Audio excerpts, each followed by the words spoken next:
in Israel. Bill Bennett is a former education secretary and joins me now. Bill, why are we negotiating with anti-Semites? I don't get it.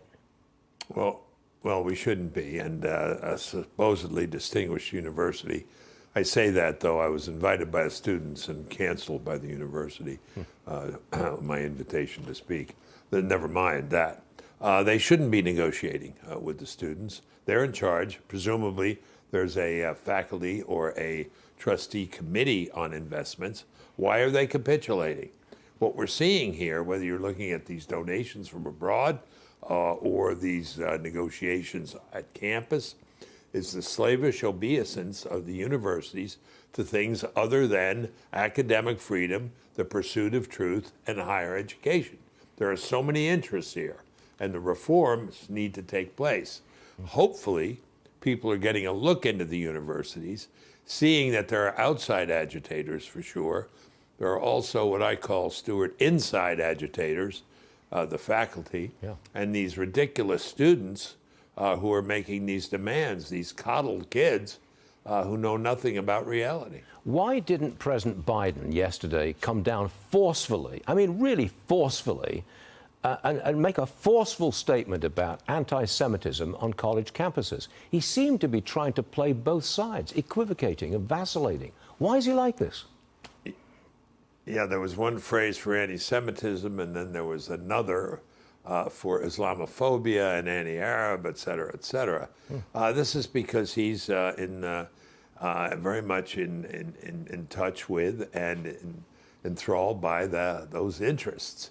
Look, the worst thing he's done, I mean, this explains your question, I think, Stuart, is he's talking about inviting Palestinian students to the U.S. Yep.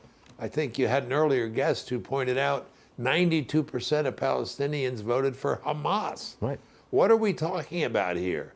I mean, the president's head is not screwed on right. Maybe we can reform the universities. I don't think we can reform the president. Look, I go back to the 1960s. And the 1960s, that generation of students at colleges, we were radicalized, and that was the truth. It was a large-scale radicalization, not of an entire generation, but large numbers of people. Fast forward to today. Is it a similar situation on college campuses? Are they radicalized to the same degree as back in the 1960s? Well, it's worse in 2 degrees. One, the radicalization that took place meant that the students who were radicalized became the faculty. That faculty became a faculty that replaced the ones who were there, and now they have been replaced. But, you know, this is a group that chooses itself, and so they choose the same people with the same point of views. I entered a philosophy department at Boston University, Stuart, where I was the only non-Marxist, not non-liberal, non-Marxist. So this was back in the 70s. So it's worse. Plus, you know, one could argue about the Vietnam War. I think the war was just and we should have prosecuted it fully. But I had a lot of friends who were anti-war. I don't have any friends who are anti-Jews or in favor of Hamas. Exactly. That's why I think the situation is worse. And we need a cleansing of the stables here. Yeah, a cleansing of the stables. Good idea. Would that include ending tenure for professors?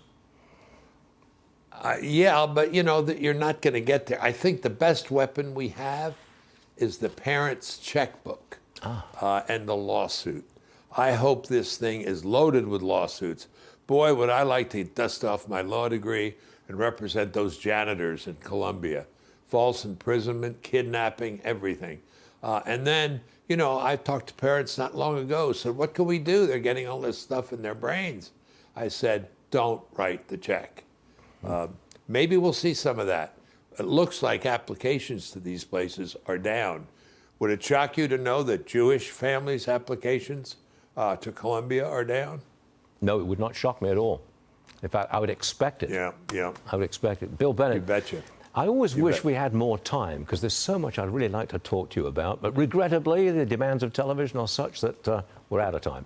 Bill Bennett, it is always a pleasure. We need a full academic. We need a full academic hour for me to lecture, please. Ooh. Would that rate? That is the question, Bill Bennett. I won't. I won't. We will see you again shortly, I do hope. Thanks, Bill.